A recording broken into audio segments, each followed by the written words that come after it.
Hunting or bust to join onward by Master Atlan in chapter 49, just the friends you haven't met yet. Greetings everyone, I'm certain you should have already heard this once already, but allow me to say it once more. Welcome to Beacon. The amphitheater exploded with cheers and applauses. The students from all four schools were brimming with excitement. While the headmaster stood on the stage, he smiled and looked out at the four sections of the schools had instinctively put themselves into, a bit counterintuitive to the behavior of the festival, but teenagers will be teenagers. He immediately recognized his Beacon students, clad in the uniform and cheerfully conversing with each other. By them were the vacuum students, cheering while dressed in whatever made them comfortable. If there was anything Shade excelled at more than any other school, it was freedom of dress. And then there was the Atlas students, dressed in their white and gray uniforms. They were the epitome of dress to impress. While they were the least rowdy and vocal of the four students, they did seem to murmur and speak between each other with excitement. James' training shined through even when he wasn't here. And finally, there was the Haven students in their pitch-black garbs. Some members were more vocal and expressive than others, but he could feel their anticipation for what lied ahead from here. The headmaster smiled and looked out across the room. We're here in preparation for the vital festival approaching. Some of you, I'm sure, are preparing for the upcoming celebrations, fairs, and the ball, while some of you are getting ready to prepare to represent your schools and kingdoms in the tournament. Pause for cheers and applause. Yes, I'm sure the tournament will be quite the experience, but until then, we will have some work to do. Osmond shifted on stage. As you will be spending a semester here at Beacon, you shall take lessons and seminars with our student body. There was a groan of resignation from Shade as he continued. As such, you should get accustomed to our staff. The sound of heels and footsteps at his side made him aware that his fellow teachers had fallen place around him. He saw the familiar blonde step up to his side. This is Glinda Goodwitch. If you misbehave or cause a commotion, she will most likely be the first person to find you. Fair warning, don't let her find you. He started going down the line of people. Ubalik fixed his glasses and crooked his shirt when he was announced. Pulled on his mustache with pride. He continued on before he looked out and saw a few familiar students gaping in shock at the end of the line. He smiled and continued. And finally, we have a special guest joining us this semester. This is Minato Namikaze. The nervous blonde nodded and waved out to everyone before Osman continued. He's not a professor at the school, but he does have an important role in the upcoming festival. He will act as the officiator for the upcoming tournament, and that means that when it comes time to choose between the dozens of teams that will actually get to participate in the tournament, it will be Mr. Namikaze's final call on filling the roster. Until then, he'll be holding seminars on survival and what you may experience on the job when you become hunters. I suggest you take his advice. A quick look on ScrollNet will show you just why that's a good idea. Minato gave a nervous chuckle and scratched his cheek while people in the audience started to murmur. Now, since we finished the introduction, I'm giving you the rest of the day off. Be ready for tomorrow because we expect full classrooms and seats. Other than that, enjoy yourselves and welcome to Beacon. The students started celebrating and making their way out of the amphitheater to see the campus for themselves. However, 12 students came to a slow stop just outside the exit. 11 of them turned to one ashamed blonde as his ear laid on his head. So, Yang stretched it out. Did you know? Yes, I do. Yes, I did, Naruto solemnly answered. But I really wished he would change his mind. So your dad is a teacher now. Yep. Surprise. Hunting. Surprise my ass. Naruto angrily stomped down the halls in a huff after feeling humiliated in front of his friends. When he found out over the break his father was going to be working at the school for the next semester, he nearly choked on his food. He was really finding this to be a very bad prank in very poor taste. But when Minato assured him that everything at Tsukigin would be handled by Shikaku and the others while he was away, Naruto realized he wasn't joking. On one hand, it was pretty cool to be hanging out more with his dad. On the other hand, his father was at his school. Ruby and Yang had told him there were ups and downs with having family members as regular staff at their school, mostly downs. So now here he was, his father working for the school and technically holding their future in balance. Now didn't that just scream a whole ton of fun for the foreseeable future? Once Naruto walked into the library, he let out a long sigh and let the tension sink think from his shoulders. He just needed something to take his mind off the recent development. He searched the rows of books along the library before his eyes settled on just what he needed. He smiled and immediately went over and grabbed it, but paused when another hand fell on the new issue of X-Ray and Vava at the same time. Naruto blinked in surprise and looked up at the person reaching for the comic. They stared at each other in silence before Naruto's face twisted. Look, man, I'm sorry. I know you just got here and you probably want to unwind by reading that, but I'm having a bad day. Things look complicated for the next semester, and I just want to read it. So can I? The other hand tightened on the plastic packaging and silently told him there was no way he was letting go. Naruto's ears twisted as he scowled. Let go. The gray-haired boy smirked. No way. Hunting? Hey, look, they're staring. I don't think they've seen anything as awesome as you before. Kiba chuckled as he walked down the hallway of Beacon while enjoying the small breeze. He also spotted Beacon Shade, Haven, and Atlas students all looking his direction and staring in shock. They must have never seen a dog standing over waist high before. Oof! Yeah, they're just intimidated. And Kiba reached down and scratched his best friend's ears as Akamaru's tail swished around.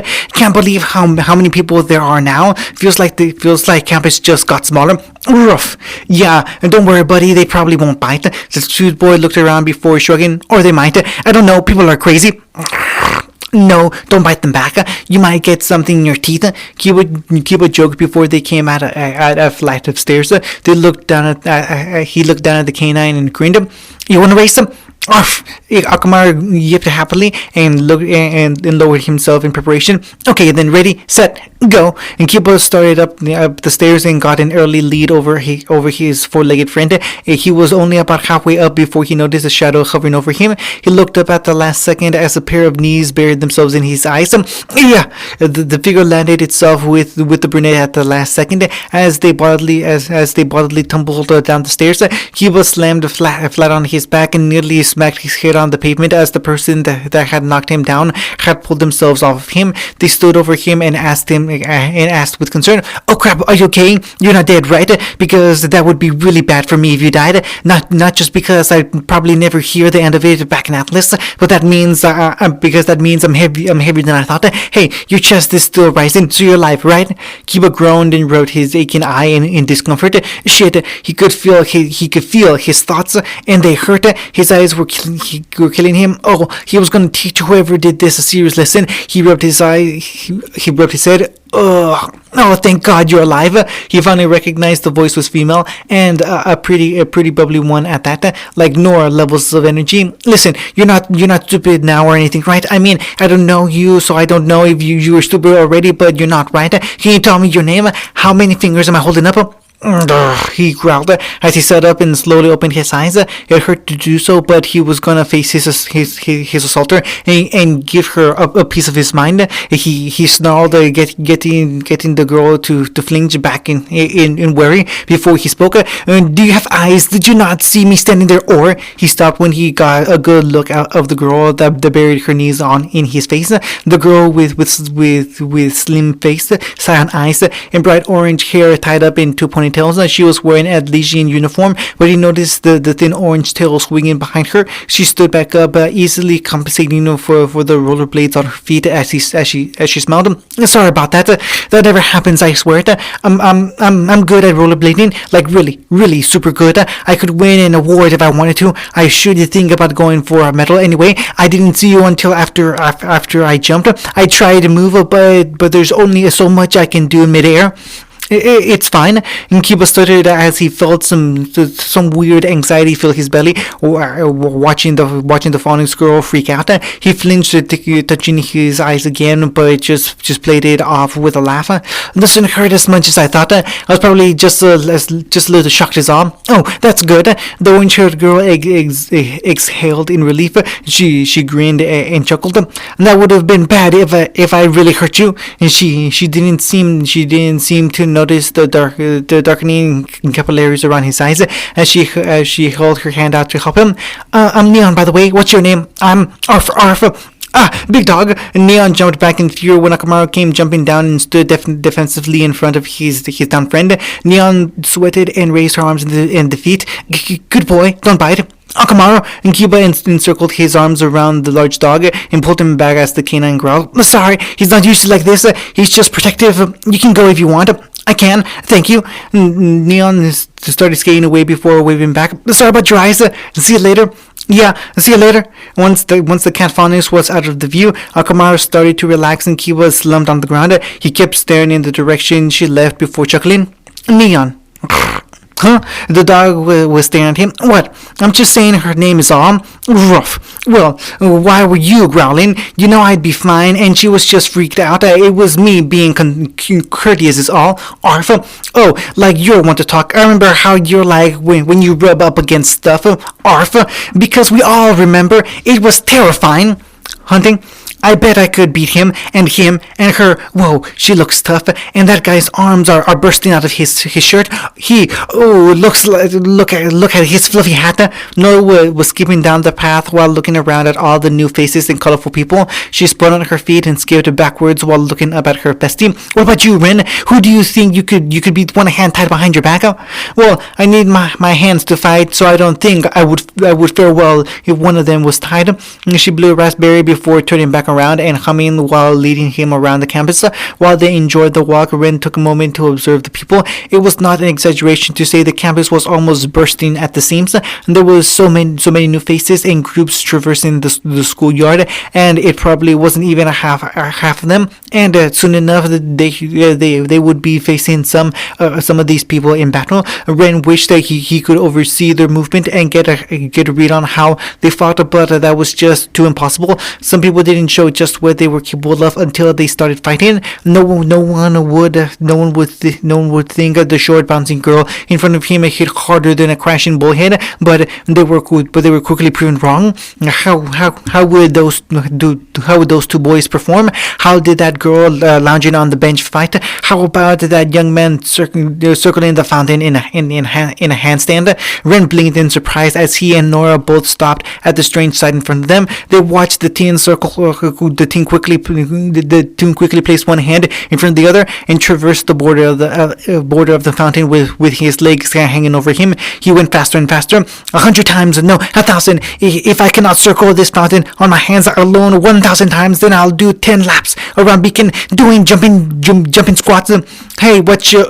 The boy slipped, distracted by Nora's call for just a moment, and slipping into the fountain. Ren gave his friend a dirty look as she giggled meekly.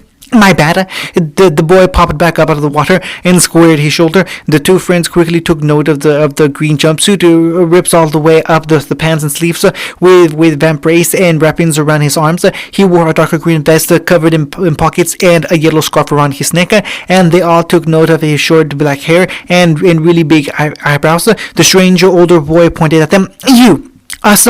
Yes, you, the vacuum student announced before jumping on the barrier and ignoring how wet he was. Are you attempting to distract me from my vital training? No, Ren shook his head. We didn't mean to. Ha ha ha ha ha. Nora covered his mouth before stepping forward and pointing up at the older boy in return. And what if we were? Would that be a problem? Ren palmed his face as the new boy shook his head. Not at all. No matter how you may try to interrupt my training, I shall endure and be steadfast in my regimen. I'm not sure how lax you lot are on your training, but that will not affect me. Oh, can't take that sitting down. Nora jumped up on the fountain border as well and pointed dramatically at the upperclassmen. You want me to show you how hard we kick it here at Beacon? Just so you know, you're gonna get left in the dust. Oh ho! The taller boy perked up. Is that a challenge? I was merely mistaken. It seems like the burning spirit of a huntress and their petulant youth is just as strong in Vale as it is in Vacuo. He posed as well. I like your stuff. There's tons to like. Nora hammered. I'm Nora Valkyrie. The name's Rock Lee. He pointed to himself with his thumb. I like your enthusiasm, Nora Valkyrie. If you'll excuse me, I have 10 laps to make around the school. Pfft, 10. Child's play. The ginger grinned. How about a race to see who jump squats the fastest? And let's make it a nice even number instead. 25. 25 isn't an even. I like your stuff. Lee interrupted. Ran before he and Nora jumped down from the fountain. They squatted down as the shade student grinned. May victory go to the best. You bet. Ren, timeless. I don't have a go. Nora and Lee were off, making their way down the path at surprising speed considering their form. He watched the two jump and squat over and over, getting odd looks from most students except for the shade ones. Rand resigned himself and slowly started chasing after them before they got too far. Hunting. The thing's gonna tear if you keep pulling on it. Good point. You should let go. You first. Mercury pulled down on the comic while Naruto pulled up, standing on a table to try and get some extra pull over the Haven student. And the gray-haired boy decided to take advantage of their position and kicked, trying to sweep the blonde's feet out from beneath him. Naruto jumped over the incoming strike, but Mercury smirked and he dropped down with all his weight.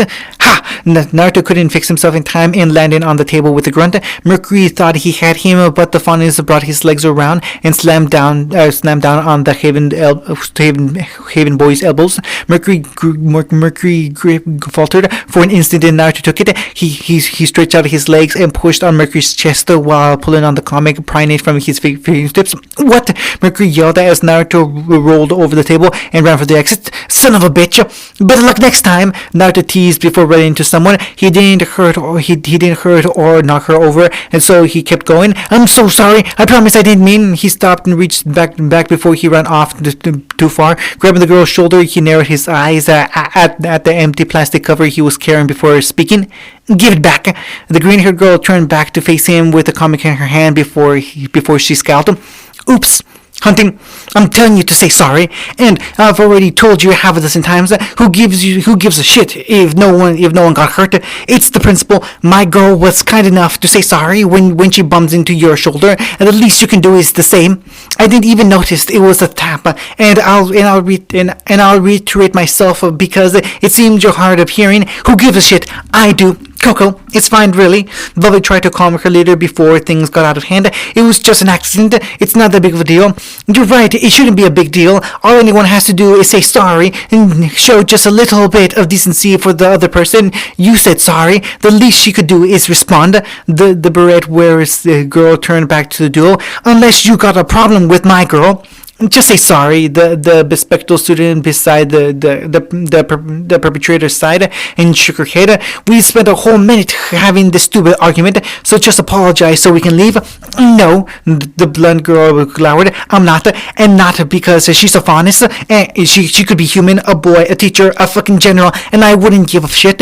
I ain't gonna apologize because it doesn't matter. Coco's glare hardened behind her sunglasses before she felt her arm being tugged. She looked down at Velvet's expression inside. Fine, you're right. Coco looked over her glasses at the two redheads from vacuo before whispering to her partner. Sorry, Velvet. That's right. Go back to your home. Must be pretty dim if your sad ass thinks that bread actually looks good. Velvet's ears dipped. Oh no, the glasses girl palmed her face. I can't believe this is going to be a fight. Oh ho ho. Coco laughed with zero emotion as she turned back around. She fixed her glasses up to completely cover her eyes before smirking. You know, I only just noticed how filthy your fucking mouth is. Hearing that kind of language can be harmful to people's ears. About as harmful as when you walk around in public.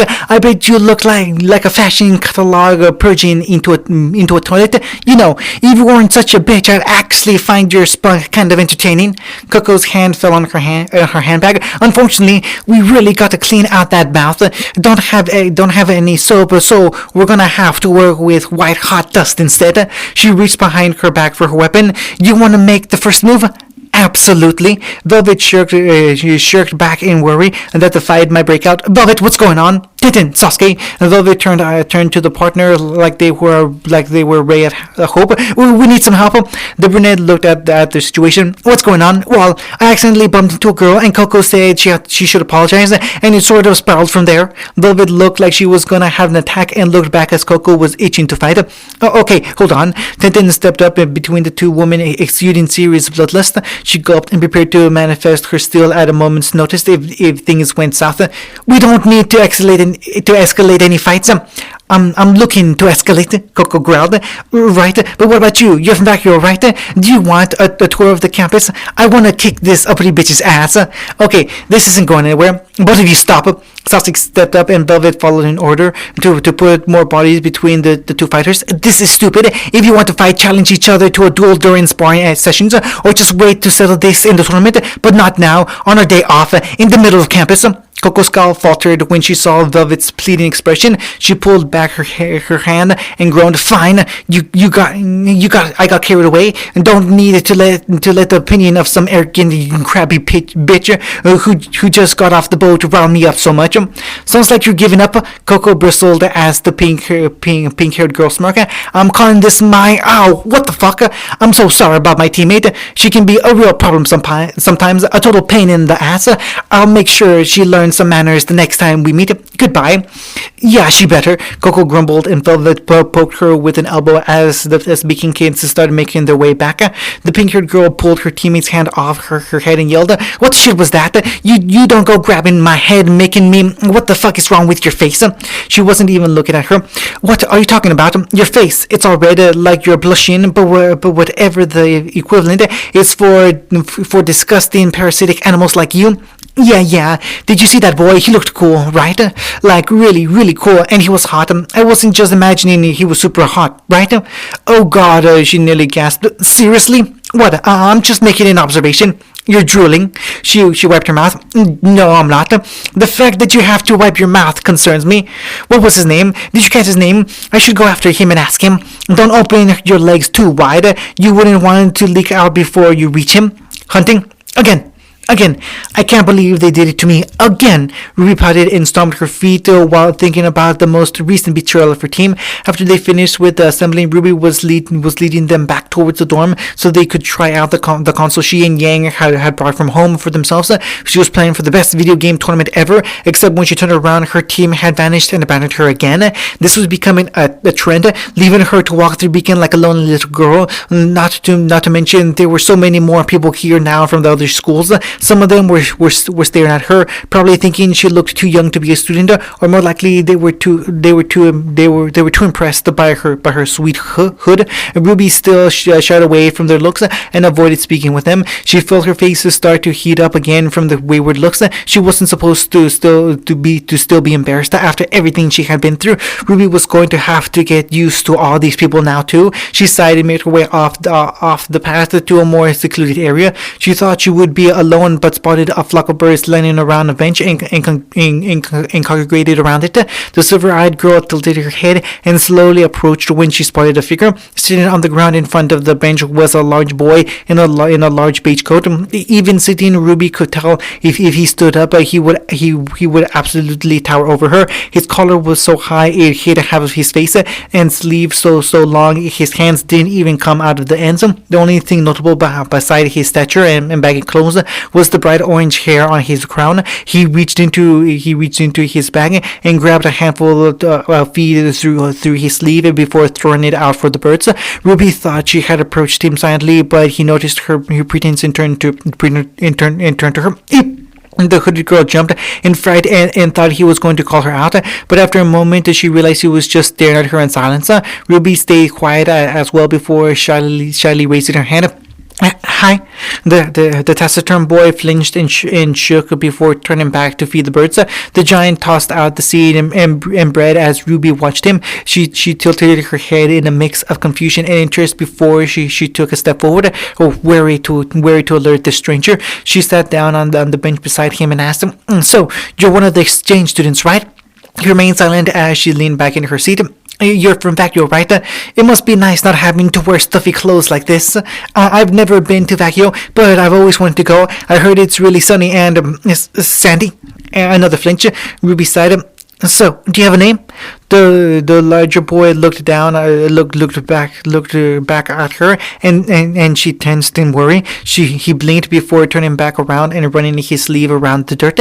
If she cared that he was dirty, he was dirty. He dirty in his clothes. He didn't show it. When he pulled it back, she saw what he wrote.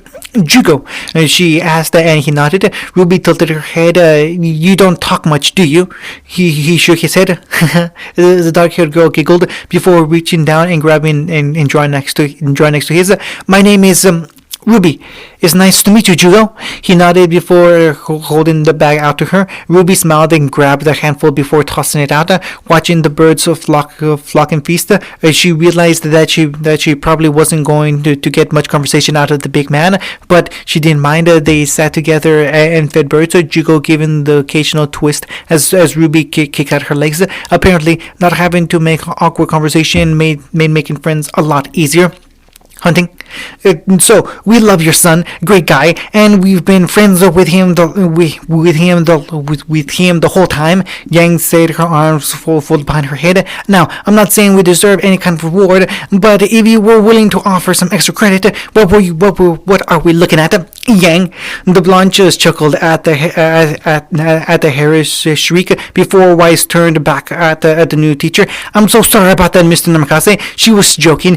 She has this delusion that she's funny. However, on the off chance you were offering extra credit, wow, Weiss, I was joking, but you're just dark. Hey, I'm sorry, girls, but I'm not sure if I have any extra credit to give out. I'm not even sure how much power I have. I'm not exactly a professor, more like a special gym teacher, I guess. Minto cupped his chin and thought, I need to ask about what I can do. Still, you get to be the officiator for the tournament. That's a big position you're in, even if I'm not totally sure what you're supposed to be doing. The Buxman boxer stated before looking up at the adult, finding it easier treating him like her friend's dad than as a normal teacher. You aren't nervous, are you? Kind of hard not to be, Mita confessed. I'd been wrestling with the choice for a few weeks, and now I'm here. I got butterflies in my stomach, and they certainly aren't helping with the sick feeling I'm having. Believe me, teacher, Yang drawled. I know some pretty crazy teachers. I'm sure you'll do just fine. I agree, Weiss nodded accordingly. I think you will prove an excellent source of experience and knowledge for us, Mr. Namakase. The Schneehairs continued. And by any chance, would you be willing to give us an idea of what we may experience in your seminar? Training? Minto stopped, the two girls stopping as well as he looked between them. I'm being given the most authentic experience of scenarios you may experience out there in the real world. Scenarios with your team, by yourself, disarmed, whatever I could think of, you'll suffer through it. He smiled challengingly. I suggest you girls start practicing. You'll need to keep up. Yang smirked. I think I found my favorite class this semester. Weiss flicked her forehead back. Whatever it may be, sir, we'll tackle it head on. Minato nodded proudly at the response and continued to look for his quarters. Are you sure you don't want us to help you look? I'm alright. It might be a few years, but I still know this place like the back of my hand. Benito said, I remember my team in Stork running down these halls to reach class before the bell started.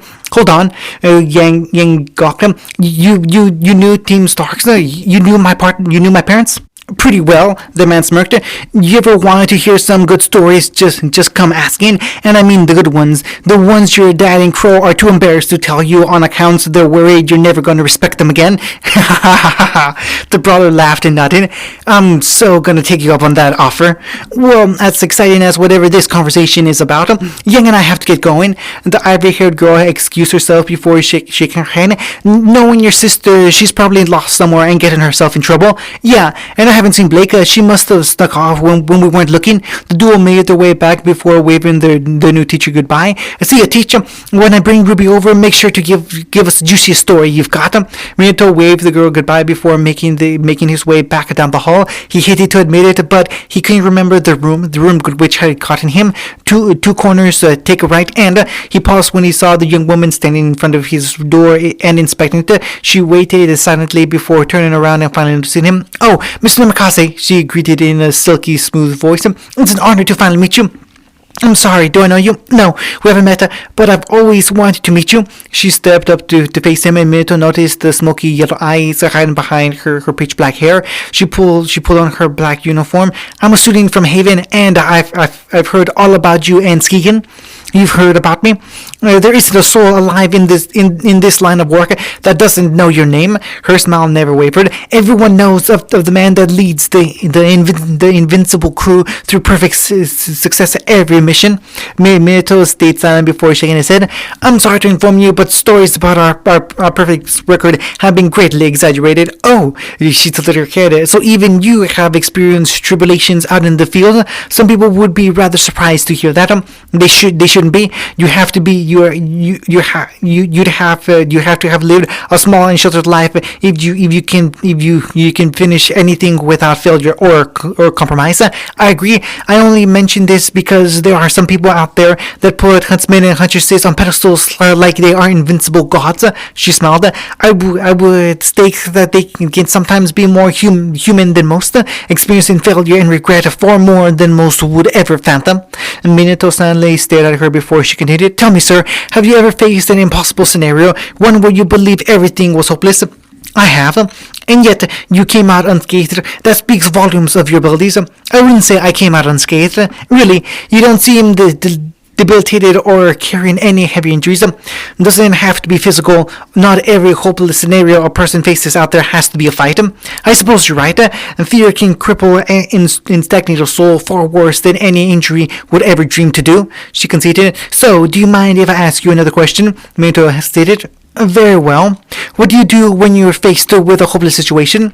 You needed to do everything you can to find another hope. Think about what you can do, what you're capable of doing, how those abilities can help you achieve what you're aiming for, and if even that isn't enough. I'm sorry. I suppose after that, the answer is quite simple. She gave a small bow of her head. My apologies for pressuring you. It's just I've always wanted to ask these questions of my teacher back in Haven, but they never had any time. But to get the chance to ask a decorated huntsman like yourself is certainly not a downside. I'm glad to be of assistance. Minato tried to say that way with more earnest emotion, but his voice was still flat.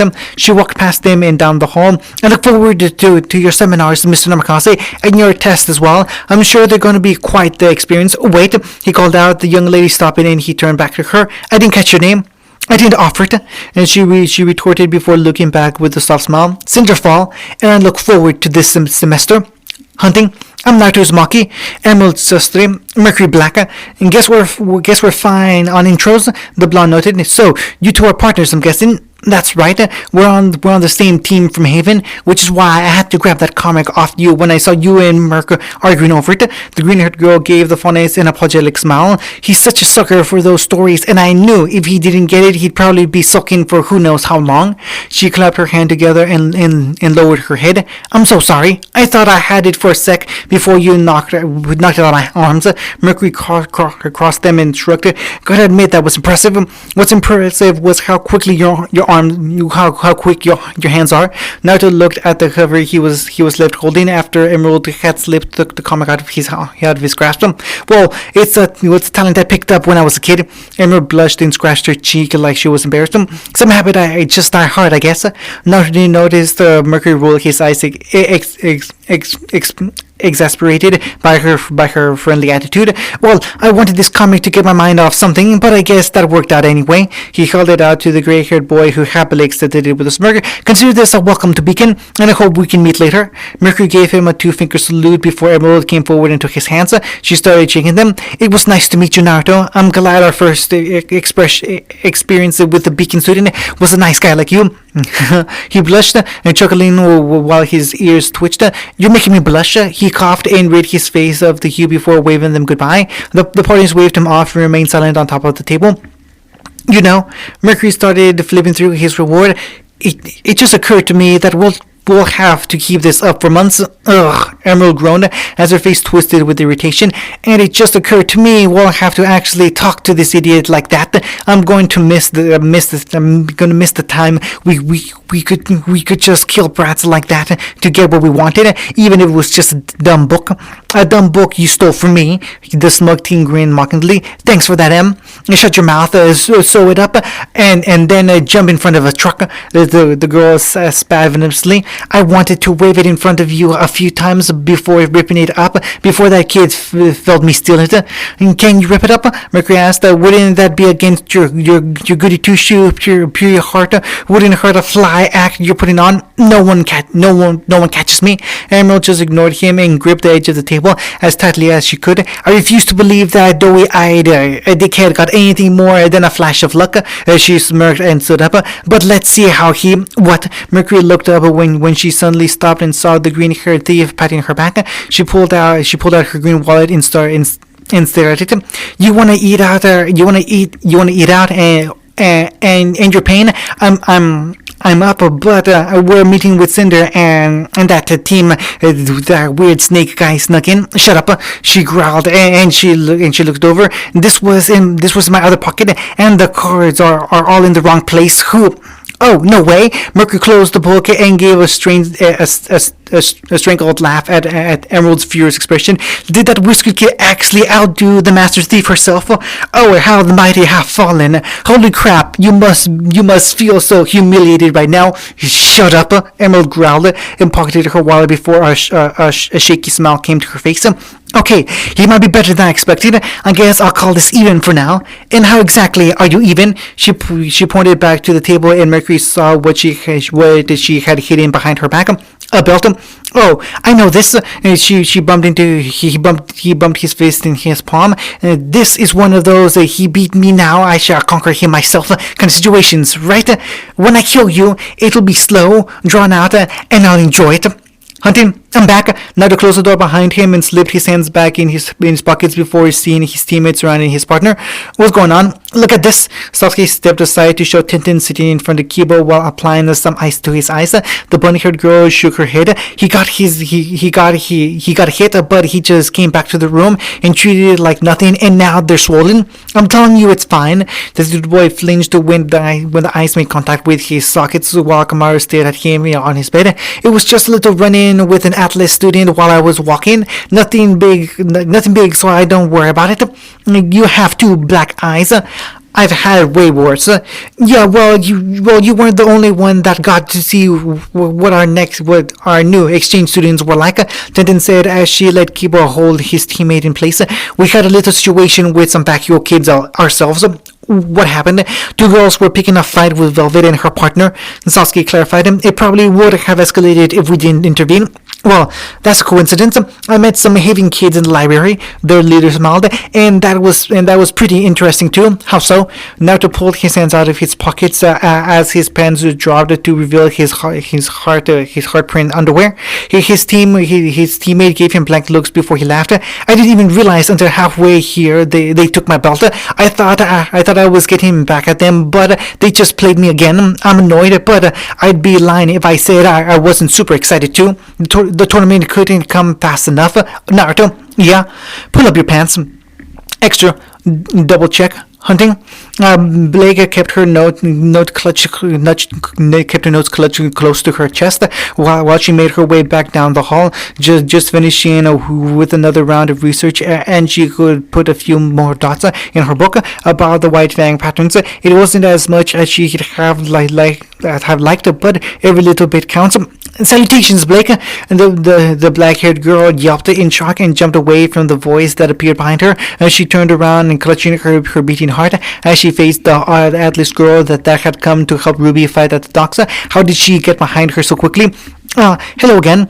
She struggled to put a name to the face. Penny Palladina. The peppy student saluted and gave the crabby girl the same ear-splitting smile she was so eager to show. It's an absolute pleasure to see you again. Right, of course, Penny. She couldn't remember the name, but the upbeat, plucky exterior was one she wasn't going to forget. From being tackled to the ground by Weiss to being spiking to a shipping container by a white fang noble guard, that girl's smile never faltered. She did not have the energy to deal with her. I'm sorry to be going, Penny, but I have other matters. Wait, Penny quickly cut her off. My apologies. I would hate to ask this of one of my new friends, but I need to make something clear. Yes, she did. Most pressingly, the idea that they were already friends. Ever since I helped Ruby find you some weeks ago, there has been a question that has plagued me, and I haven't been able to find some peace of mind without answering it. I need to make sure the information is all up to date. Penny gave Blake a pleading look. So please help me confirm something, please. And she looked far too innocent for a girl her age. She looked like Ruby when she was asking something like that. Blake wanted to just walk away, but remembered how vital her help was in helping all of them make it off that pier. Blake sighed before nodding. All right, Penny, I'll help however I can. Sensational. Penny cheered. Hold still. And cupped Blake's crotch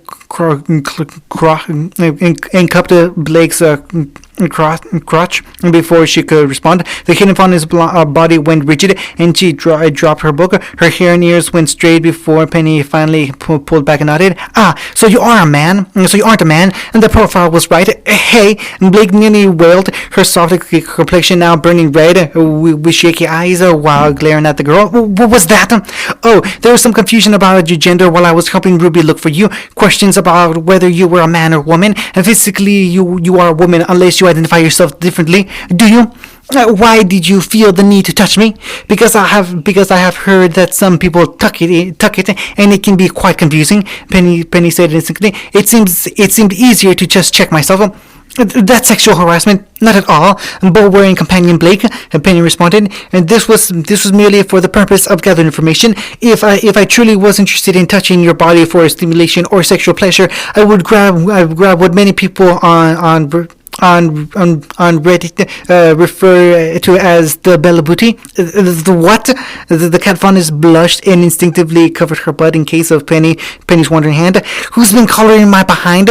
I'm sorry, Blake, but I have other matters I must attend to. Penny waved goodbye before quickly ducking away before the black-haired faunus could attack her. Farewell, and I love what you've done with your bow. And Blake was left stuttering, her cheeks red with embarrassment, and her previous notebook dropped it to the ground without care. And there was something seriously wrong with that girl. End of chapter 49.